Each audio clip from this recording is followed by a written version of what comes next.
विद्यार्थी मित्रों, very good morning to all of you. Chapter number 2 परमाणुનું બંધારણ ચેપ્ટર ની અંદર આપણે વાત કરતા હતા આગળના લેક્ચર ની અંદર। એ આગળના લેક્ચર ની અંદર જે સુધીમાં આપણે કામ કર્યું ત્યાં સુધીમાં આપણે પરમાણુ છે એ પરમાણુની અંદર મૂળભૂત જે કણો હતા એ મૂળભૂત કણોની ચર્ચા કરી। આપણે ત્રણ કણો મળ્યા પરમાણુમાંથી, ઇલેક્ટ્રોન, પ્રોટોન અને ન્યુટ્રોન। શોધ કોણે કરી, કેવી રીતે થઈ, શું પ્રયોગ કર્યો તો, કેવી રીતે રિઝલ્ટ મળ્યું, જે કંઈ આપણે એક સુધી આપણે ચર્ચા કરી। હવે પ્રશ્ન એ આવે કે આ ઇલેક્ટ્રોન, પ્રોટોન અને ન્યુટ્રોન જેવા કણો સંશોધન થયું, ખબર પડી વૈજ્ઞાનિકો તો ભઈ પરમાણુમાં હશે કઈ જગ્યાઓ, કેવી રીતે છે? કારણ કે પરમાણુ તો વિદ્યુતીય રીતે તટસ્થ છે। વિદ્યુતીય રીતે કેવો છે? તટસ્થ। મતલબ કહેવાનો શું તો કે એની ઉપર વીજભાર નથી। આપણે કોઈ પણ પરમાણુ લખીએ hydrogen, helium, lithium, potassium, sodium, beryllium, બરોબર છે, magnesium, zinc, gold, silver, platinum, mercury, તો એ કોઈ ઉપર આપણે ધન કે ઋણ વીજભાર લખતા નથી। આપણે જે લખીએ છીએ માત્ર ને માત્ર શું લખીએ છીએ એની ઉપર તો કે સીધે સીધું કોઈ પણ આપણે પરમાણુ લખીએ તો આપણે આમ લખીએ હાઇડ્રોજન તો કે છે helium, sodium, potassium, lithium, iron, manganese, calcium, scandium, zinc, તો આપણે આનો પ્રકાર લખીએ છીએ, આની પ્રકાર લખીએ છીએ। વીજભાર હોય તો આપણે શું કે આમ લખીએ કે વીજભાર હોય તો આપણે લખીએ કે આપણે NH4+ કે Na+ તો Na+ લખ્યો હોય તો આનો મતલબ એમ કે ધન આયન છે, એની પર ધન વીજભાર છે। આવું આપણે કે લખતા નથી, એનો મતલબ કે પરમાણુ પર કોઈ જાતનો વીજભાર નથી। તો પરમાણુ પર કોઈ જાતનો વીજભાર નથી તો પરમાણુની અંદર ત્રણ કણો છે આપણી પાસે, ઇલેક્ટ્રોન, પ્રોટોન અને ન્યુટ્રોન। આ રીતે લખવાનું યાદ રાખજો। ઇલેક્ટ્રોન ને E ઉપર માઈનસ લખવાનું, પ્રોટોન ને P ઉપર પ્લસ અને ન્યુટ્રોન ને N ઉપર 0 તક સ્મોલ લેટર ની અંદર લખવાનું ત્રણ ઇલેક્ટ્રોન, પ્રોટોન અને ન્યુટ્રોન। બાકી મેં કીધું હોય ઘણા બધા કણો, પણ આ પરમાણુના ત્રણેય મૂળભૂત કણો છે કે એ પરમાણુની અંદર હાજર હોય અને હોય છે। આ દુનિયામાં એવો કોઈ પદાર્થ નથી કે જેમાં ઇલેક્ટ્રોન, પ્રોટોન, ન્યુટ્રોન ન હોય। તો સીધી વાત છે, આપણે કહીએ છીએ કે ભાઈ દ્રવ્ય નો અતિ સૂક્ષ્મ અવિભાજ્ય કણ એટલે પરમાણુ। પહેલા આપણે કીધું જ્યારે આપણે ખબર નહોતી ત્યાં, અને પછી કીધું પરમાણુમાં આ કણ છે। તો પદાર્થનો નાનામાં નાનો કણ પરમાણુ ને પરમાણુ કરતા પણ નાના કણ આ કે જે પરમાણુની અંદર છે। તો દરેક જગ્યાએ પરમાણુ તો છે જ, અને પરમાણુ છે અને આ ત્રણ કણ પણ છે। પ્રશ્ન ત્યાં આવે કે આ ત્રણેય કણો એ કેવી રીતે ગોઠવાયેલા છે? આ ત્રણેય કણો છે એ કેવી રીતે ગોઠવાયેલા છે, ક્યાં ગોઠવાયેલા છે?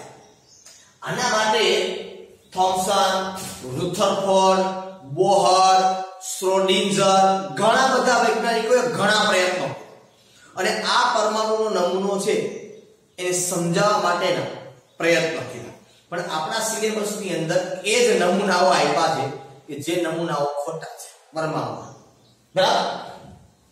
તો પહેલા તો મારે તમને વાત એ કરવી છે કે પરમાણુમાં ઇલેક્ટ્રોન, પ્રોટોન, ન્યુટ્રોન સાચી રીતે હોય ક્યાં?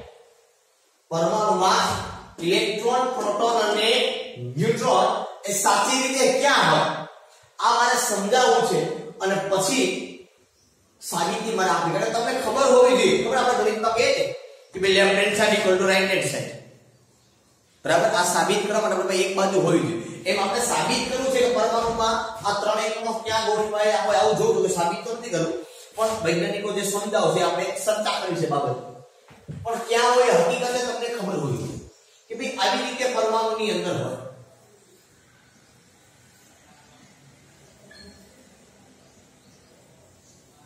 આમ અસંખ્ય આવી રીતે આમ થતું હોય, આ ભાગ છે ને આને પરમાણુનું કેન્દ્ર બોલે। શું બોલે? કેન્દ્ર। આ કેન્દ્રની અંદર બે કણો હોય, પ્રોટોન અને બીજું હોય ન્યુટ્રોન। કોણ કોણ હોય કેન્દ્રમાં? પ્રોટોન અને ન્યુટ્રોન। આ બધું છે ને આ બધાને કક્ષા બોલે। આ બધી છે ને શું બોલે? કક્ષા। હું દૂર દૂર લખું છું તમને ખબર પડે કઈ કઈ છે આ બધાને કક્ષા બોલાય આ કક્ષાની અંદર ઇલેક્ટ્રોન હોય બધી કક્ષામાં શું હોય ઇલેક્ટ્રોન અને આ ઇલેક્ટ્રોન છે આ કેન્દ્રની ફરતે આવી રીતે ગતિ કરતા શું કરતા હોય કેન્દ્રની ફરતે આવી રીતે આમ ગતિ કરતા આ હકીકતે પરમાણુનો નમૂનો છે કે પરમાણુના કેન્દ્રમાં પ્રોટોન અને ન્યુટ્રોન હોય મતલબ પરમાણુના કેન્દ્રમાં ધન વીજભાર હોય અને આ કેન્દ્રની ફરતે આમ વર્તુળાકાર માર્ગે જેને કક્ષા કહીએ છીએ ત્યાં ઇલેક્ટ્રોન હોય હવે આ યાદ રાખજો આ તમને એકલા જ ખબર છે આપણે જે ભણવાના છે એ વૈજ્ઞાનિકોને ખબર નથી આવી આવું છે આ તમને 9મા ધોરણમાં તમે ભણી તો બધા ભણ્યા ખબર નહીં પણ આવતું એમાં પણ આવતો થોમ્સન આવતો બોહર આવતો રુથરફોર્ડ આવતો 9મા ધોરણમાં આવતો પણ સીધી વાત છે તમને કઈ યાદ ન હોય હવે ઓકે જેનો કઈ ખોટું નથી થવાનું બરોબર કે અત્યાર સુધી તમને યાદ હોય નહીં અને આપણે તો પરીક્ષા આવીને બોલ્યું રે લખીને બોલે વાત આપું ઓકે કઈ વાત નહીં જવાબ દઈએ વાત તો કેન્દ્રની અંદર ધન વીજભાર છે ન્યુટ્રોન પણ છે પ્રોટોન પણ છે કેન્દ્રમાં બંને અને કેન્દ્રની ફરતે કોણ છે ઇલેક્ટ્રોન આ સાચો પરમાણુનો નમૂનો છે બરાબર હવે આપણે જે વાત કરવાની છે એ વાત ઉપર જઈએ કે આપણે શું વાત કરવાની છે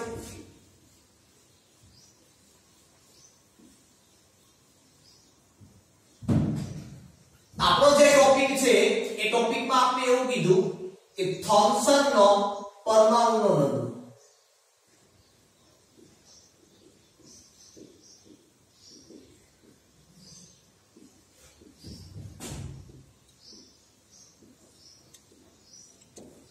થોમ્સનના મતે પરમાણુમાં ઇલેક્ટ્રોન પ્રોટોન અને ન્યુટ્રોન એ કેવી રીતે ગોઠવાયેલા છે આ સમજાવવાનો સૌથી પ્રથમ પ્રયત્ન જે થોમ્સને 1898 પ્રયત્ન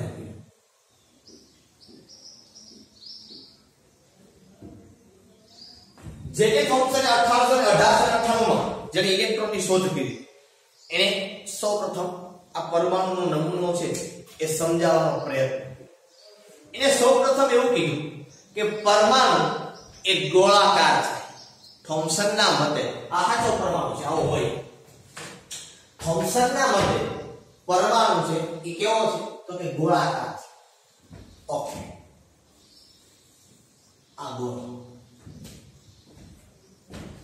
આ પરમાણુ છે એની ત્રિજ્યા 10 ની -10 ઘાત મીટર ત્રિજ્યા એટલે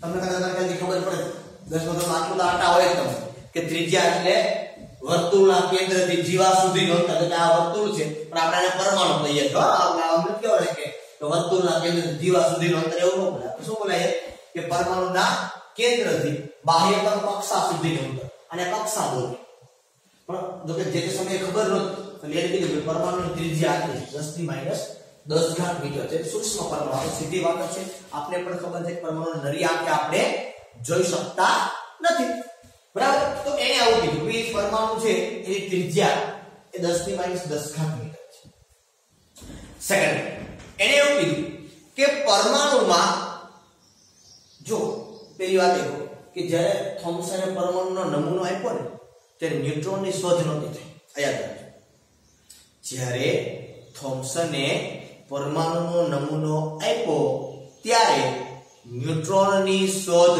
થઈ નહોતી એટલે સીધી વાત છે આ ભાઈ ખોટા જ પડશે આગળ જતા પણ શું એને વાત કરી હતી શું રજૂઆત કરી હતી એ રજૂઆતને આપણે સમજવાની છે થોમ્સનના મતે પરમાણુ ગોળાકાર છે અને આ પરમાણુમાં ઇલેક્ટ્રોન અને પ્રોટોન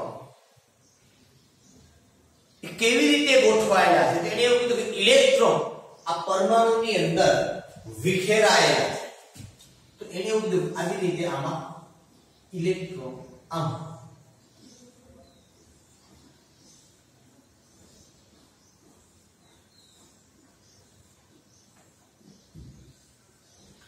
આવી રીતે આયા વધે પણ હોય પણ હું અહીંયા દર્શાવી દઉં આવી રીતે આમાં ઇલેક્ટ્રોન છે એ ગોઠવાયેલા છે આ પરમાણુ બીજો પ્રશ્ન આવે પ્રોટોન ક્યાં છે તો કે પ્રોટોન પણ આમ જ ગોઠવાયેલા છે આવી રીતે આની અંદર જ પ્રોટોન છે ગોઠવાયેલા છે બરોબર જેટલા ઇલેક્ટ્રોન છે એટલા જ પ્રોટોન છે જેટલા ઇલેક્ટ્રોન છે એટલા જ પ્રોટોન છે એ પણ આવી રીતે જ કંઈક ગોઠવાયેલા છે જેથી કરીને પરમાણુ એ વિદ્યુતીય રીતે તટસ્થ બને સમજ એટલે શું કીધું તો કે પરમાણુ એ ગોળાકાર લખતો નથી આ બધી શબ્દો પરમાણુ એ ગોળાકાર છે જેની ત્રિજ્યા 10⁻10 મીટર છે આ પરમાણુમાં ઇલેક્ટ્રોન એ ફરતી આવી રીતે વહેંચાયેલા છે અને પ્રોટોન એવી રીતે ગોઠવાયેલા છે કે જેથી કરીને પરમાણુ વિદ્યુતીય રીતે તટસ્થ બને તો આનો મતલબ એમ છે કે વિદ્યુતીય દ્રષ્ટિએ તટસ્થ તો જ બને જેટલા ઇલેક્ટ્રોન હોય એટલા જ સામે શું હોય પ્રોટોન કારણ કે જેટલો ઋણ વીજભાર એટલો જ ધન વીજભાર હોય તો જ ઇક્વલ ટુ 0 થાય 14 - 14 હોય તો +14 - 14 હોય તો જ 0 એટલે જેટલો કાલે ઇલેક્ટ્રોનનો વીજભાર માઈનસ છે પ્રોટોનનો વીજભાર પ્લસ છે એટલે જેટલો પાછો ઇલેક્ટ્રોનનો વીજભાર એટલો જ પાછો કોનો વીજભાર પ્રોટોન ઇલેક્ટ્રોનનો વીજભાર કેટલો તો કે -1.6 × 10⁻⁻19 કુલમ પ્રોટોનનો વીજભાર કેટલો તો કે +1.6 × 10⁻⁻19 કુલમ બંનેનો વીજભાર આમ જો તો સમાન છે માત્ર ચિહ્નો કેવા છે જુદા જુદા એટલે થોમ્સને એવું કીધું કે આ પરમાણુમાં ઇલેક્ટ્રોન એ એવી રીતે વહેંચાયેલા છે કે જેથી કરીને પરમાણુ એ વિદ્યુતીય રીતે કેવો બને તટસ્થ આ જે પરમાણુ જે છે આને જુદા જુદા આ નમૂનાને જુદા જુદા નામ આપવામાં આવે એક પહેલું નામ આપવામાં આવ્યું આને રાયઝનની પૂરી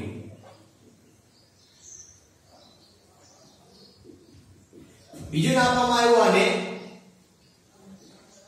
પ્લમ પૂરી ત્રીજું નામ આને આપવામાં આવ્યું તરબૂચ જેને આપણે જનરલી કદાચ તરબૂચ એવું કહીએ છીએ બરાબર ત્રણ નામ આપવામાં આવ્યું રાયઝનની પૂરી પ્લમ પૂરી અને તરબૂચ સર આવા નામ કેમ આપ્યા તરબૂચ આપણે ખાઈએ એ તરબૂચ હો પ્લમ પૂરી એટલે પ્લમ છે એ આવું જ હોય તરબૂચ જેવું જ હોય પ્લમ રાયઝનની પૂરી ખબર નહીં આવે ભલે કેવી હોય પણ તમે જીરા પૂરી સમજી જીરા પૂરીમાં પૂરી છે ગોળાકાર છે અંદર જીરું નાખેલું છે ઇલેક્ટ્રોન છે બાકીનો જે ભાગ હોય તો એમાં પણ પ્રોટોન આ નામ શા માટે આપવામાં તરબૂચ છે તો એ તરબૂચને ની અંદર જે આપણે ખાઈએ છીએ તરબૂચની અંદર જે લાલ જેવો ભાગ એને એવું કીધું એ બધા પ્રોટોન છે અને પ્રોટોન પાસે દળ જાજુ છે તમે જોવો જનરલી આપણે કોષ્ટકમાં તમે લખાયું હતું કે ઇલેક્ટ્રોનનો આશરે દળ છે એ 0 છે મોલર દળ અને પ્રોટોનનું દળ છે એ વધારે છે બરોબર છે ત્યારે ન્યુટ્રોનની શોધ નહોતી થઈ તો એને કીધું કે જે તરબૂચની અંદર જેવો લાલ ભાગ છે એ તરબૂચની અંદર લાલ ભાગ જે છે એ બધે પ્રોટોન છે અને અંદર જે કાળા બીજ છે એ ઇલેક્ટ્રોન છે પણ બંનેનું પ્રમાણ સમાન છે પછી એવું નથી બસ લાલ ભાગ તો બહુ જાજો હોય બીજ બહુ ઓછો અરે જનરલી એને સરખાવે છે સેમ પ્લમ પુડિંગમાં પણ એવું જ તરબૂચ જેવું જ એની અંદર પ્લમ છે એના બીજ કેવી રીતે ગોઠવાયેલા અને બાકીનો જે ભાગ છે આખો કેસરી કલરનો ભાગ હોય એની અંદર એ આખો પ્રોટોન ગણવાનો તમારે બરોબર અને એની અંદર જે પ્લમના જે બીજ છે એ બીજ છે એ તમારે ઇલેક્ટ્રોન ગણવાના બરોબર એટલા માટેના નામ છે રીતે આપવામાં આવે રાયઝનની પુડિંગ ને પ્લમ પુડિંગ ને તરબૂચ કારણ કે એ પ્રમાણે આ નમૂનાને સાથે સરખાવી શકાય એટલા માટેના નામ બરોબર હવે જે તે સમયે તો આટલી ખબર હતી કે આવી રીતે છે એવું થોમ્સને કીધું બીજી કઈ ખબર હતી નહીં બરાબર 1906 ની અંદર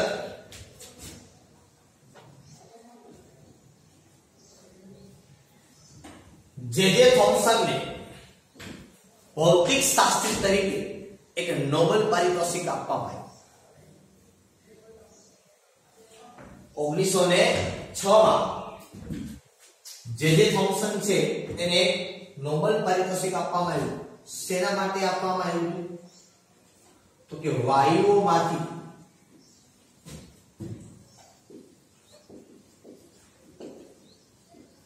વિદ્યુતનું વહન થઈ શકે, વાયુમાંથી વિદ્યુતનું વહન થઈ શકે, આ બાબત ઉપર 1906 માં ભૌતિક શાસ્ત્રી તરીકે, શેના તરીકે? ભૌતિક શાસ્ત્રી તરીકે જે થોમ્સનને નોબેલ પારિતોષિક આપવામાં આવ્યું કે વાયુમાંથી વિદ્યુતનું વહન થઈ શકે. સૌ પ્રથમ કોણે સાબિત કર્યું હતું? જે થોમ્સન. બરોબર કે વાયુઓ છે, વાયુઓ દ્વારા પણ વિદ્યુતનું વહન થાય, મતલબ વાયુમાંથી વિદ્યુત છે એ ઉત્પન્ન થઈ શકે. બરોબર, વાયુમાંથી અથવા તો વાયુઓથી, તમે એવું કહો છો વાયુઓથી વિદ્યુતનું વહન થઈ શકે કે વાયુઓની અંદર પણ આવું કંઈક હોય કે જેના કારણે વિદ્યુત છે એમાંથી ઉત્પન્ન થઈ શકે.